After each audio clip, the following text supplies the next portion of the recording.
অনেকদিন ধরেই কইছিলাম একটা ছোট মোটো একটা ওভেন কিনবো, কারণ ইতালি মার্কেটে এত সুন্দর সুন্দর ওভেন মন চায় যে কিনে লইয়াই, কেনা হয় না বা একটু অনলাইনে সার্চ করলাম যে আসলে কোনটা কিনলে ভালো হইবে। অবশেষে আজকে চলে এলাম, আজকে এই জায়গায় একটা ওভেন নেবো, আমরা এখন পছন্দ করতে আছি। হে গেছে, আসসালামু আলাইকুম, ইতালি থেকে Sheikh Nil and welcome to another new blog. কি অবস্থা সবার? আশা করছি সবাই খুব ভালো আছেন। আল্লাহর রহমতে আমি অনেক ভালো আছি।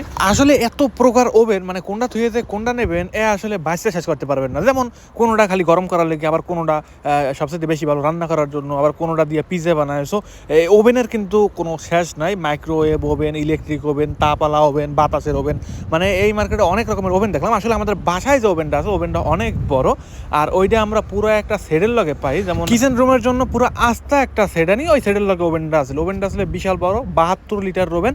কইতে গেলে আস্তা একটা গরু ওটার মধ্যে আসলে দিয়ে দেওয়া যায়।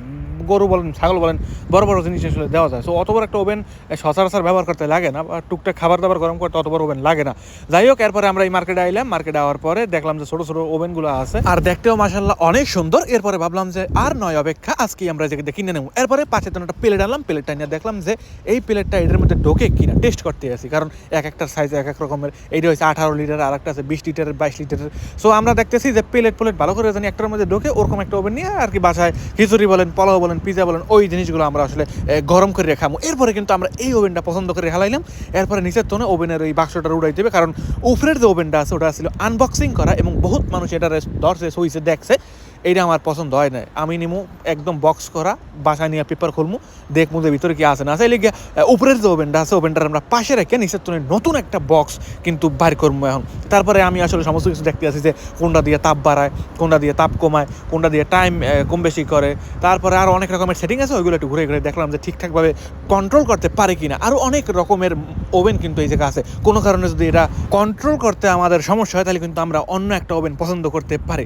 আমরা এই জায়গাটা ব্ল্যাক কালারটা নিয়েছি, হোয়াইট কালারটাও নিতে পারতাম, কিন্তু ওটার মধ্যে ডিজিটাল ডিসপ্লে আসলো, আরও অনেক রকমের ফাংশন আসলো, যে জিনিসগুলো আসলে কন্ট্রোল করা মনে হয় আমার কাছে একটু কঠিন হয়ে যাবে, বা জিনিসটা খুব একটা বেশি সহজ মনে হইলো না।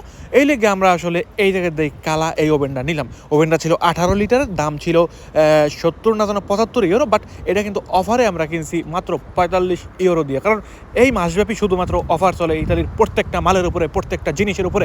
যেমন ইতালিতে এখন চলতে আছে ক্রিসমাস উৎসব, এবং নতুন বছর উপলক্ষে প্রত্যেকটা জিনিসের উপরে কিন্তু অফার চলতে আছে। এর মানে এই না যে প্রত্যেকটা মালাকাল 0 টাকায় আনে, 100 টাকার মাল তো 10 টাকা, এরকম কোনো কাহিনী না। যেমন 250 ইউরোর মাল দেখা যায় যে ওই জায়গাতে 5, 10, 15, 20 ইউরো পর্যন্ত ছাড় দিয়ে থাকে। আমরা আসলে বারবার নিশ্চিত হইতে আছি যে এই ওভেনটা কি আমরা নিয়ে চালাতে পারবো, নাকি কোনো রকমের সমস্যা হবে, এটা দিয়ে কি ঠিকঠাকভাবে গরম হবে, এটা দিয়ে কি ঠিকঠাকভাবে রান্না হবে কিনা। সমস্ত কিছু আমরা গুগলেও সার্চ করছি, এমন তারা সার্চ করছি আমার ফোনের সার্চ এক পর্যায়ে শেষ হয়ে যায়, আমি আর ভিডিও করতে পারি না, মানে খুব বেশি একটা ভিডিও করে দেখাইতে পারিনি।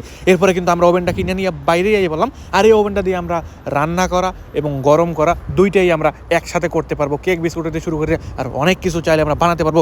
এই ওভেনটা বাসায় নিয়ে খোলা হবে এবং খুললে দেখা হবে যে ভিতরে সব ঠিকঠাক আছে কিনা। আর এই ওভেনটার 2 বছরের গ্যারান্টিও কিন্তু আছে, যদি কোনো রকমের সমস্যা হয়। হেরা কইছে যে এটার লগে যে রিসিট দিছে, এটার লগে যে কাগজ দিছে, ওই কাগজ যাতে আমরা কোনো বিলেই না হালাই। এরপরে এসে আমরা কইলাম যে কয়েকটা ছবি তুলে দাও থাম্বনেইলের জন্য, মানে বিভিন্ন জায়গায় পোস্ট করার জন্য একটা ছবি তুলে দাও। পরে ছবি তুলতে আছে, কিন্তু আমি আসলে ভুলিয়া গেছি যে ওভেনের বাক্সটার আমি উল্টা করে ধরছি। এই জিনিসটা ধরাটা আমার কোনো বিলেই ঠিক হয় না।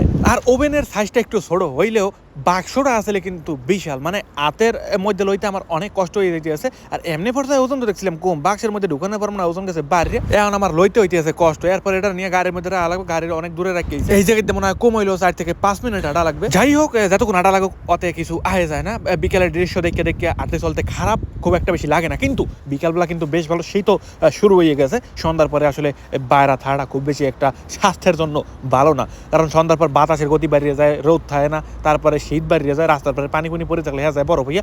যদিও এই বরফ এখন পর্যন্ত শুরু হয় না, তবে কিছুদিনের মধ্যে শুরু হবে। দর্শক, এই ছিল আমার আজকের ব্লগ। দেখা হবে পরবর্তী ব্লগে। ভালো থাকবেন, সুস্থ থাকবেন, বাই বাই।